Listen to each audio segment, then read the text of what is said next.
It's time to cook with Susan Beck, and it's that time of year when I have lots and lots of zucchini. Today we are going to make an apple cinnamon zucchini bread.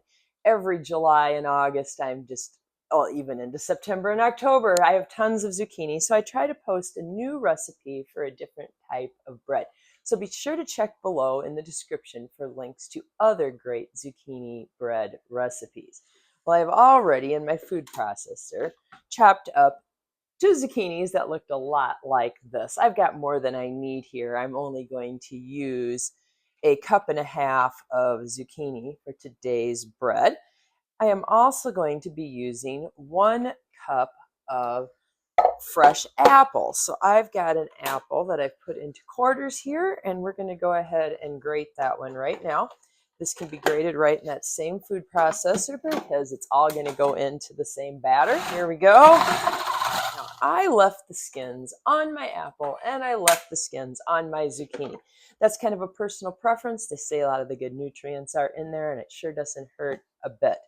That's pretty close to 1 cup using 1 apple. I'm going to start by sifting my dry ingredients today for our batter. So we are going to sift 3 cups of flour along with a teaspoon of baking soda and a teaspoon of baking powder.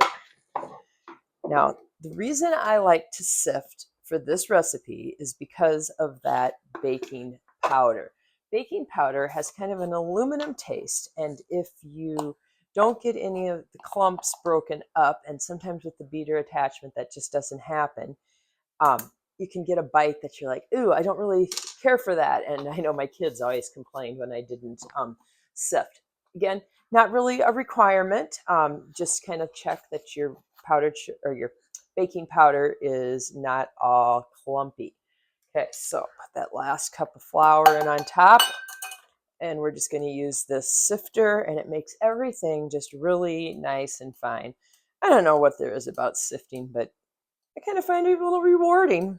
Into there, I'm going to put in a teaspoon of salt. Now that's kosher salt, and it is too thick to go through my sifter. The salt doesn't really need to be sifted anyway. All right, nice and fine. I'm going to go ahead and chop my nuts next. You could use pecans, you could use walnuts, you could use almonds, any kind of nuts that you would like.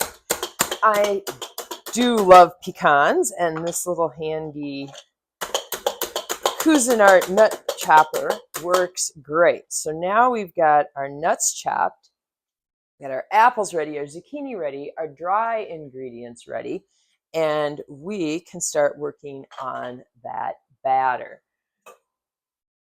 We're going to mix this in the conventional method where you mix your sugars and your oils first. So I'm going to put in 2 cups of sugar. This is granulated white sugar.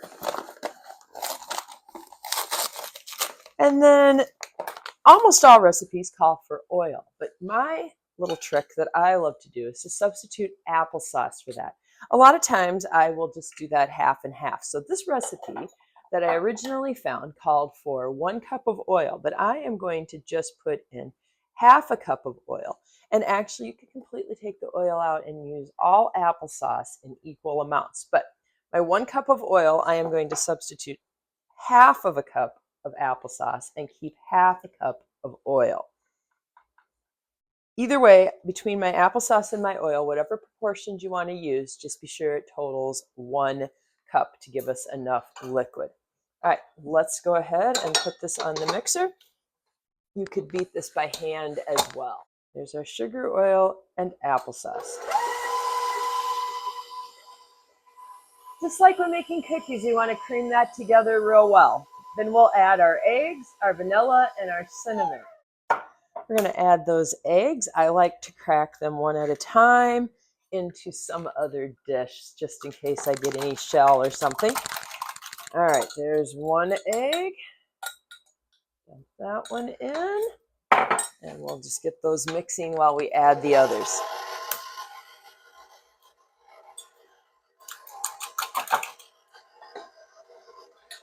Egg number 2.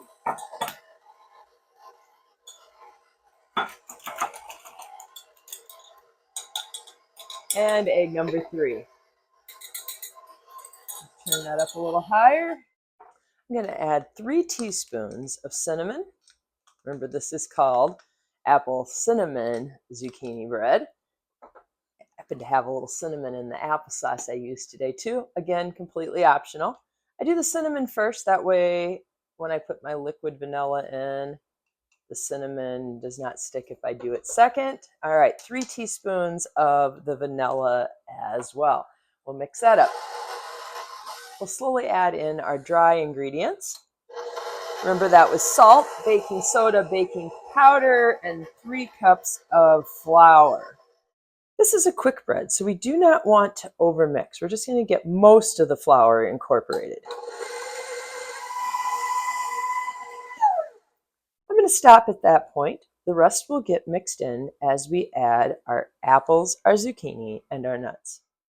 From this point on, we will mix everything by hand. You could have mixed everything by hand from the very start, but if you were using a hand mixer or a stand mixer or anything besides a wooden spoon or spatula, it's time to switch to that spatula.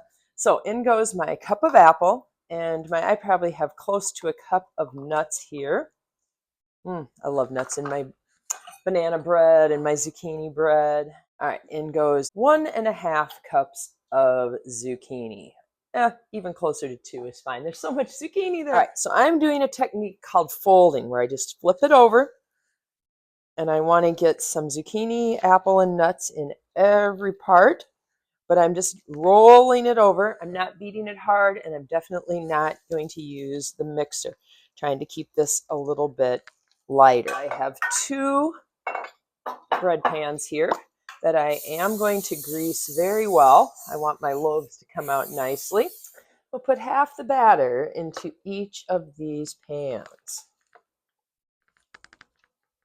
I have my oven already preheating. I should have mentioned that at the beginning of the video, that I preheated my oven to 325 degrees. So by the time I get these pans filled, I'm going to guess that the light will be off, and these can go right into the oven for 1 hour.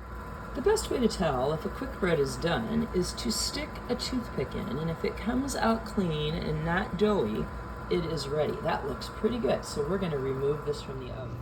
Next, I will run a knife along the edge of the loaf, and we'll hope that it dumps out nice and easily.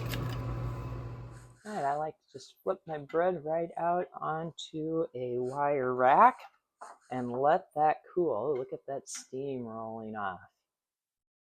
Okay, the wire rack is nice because it's open on the bottom as well. We'll taste it after it's a little bit cooler.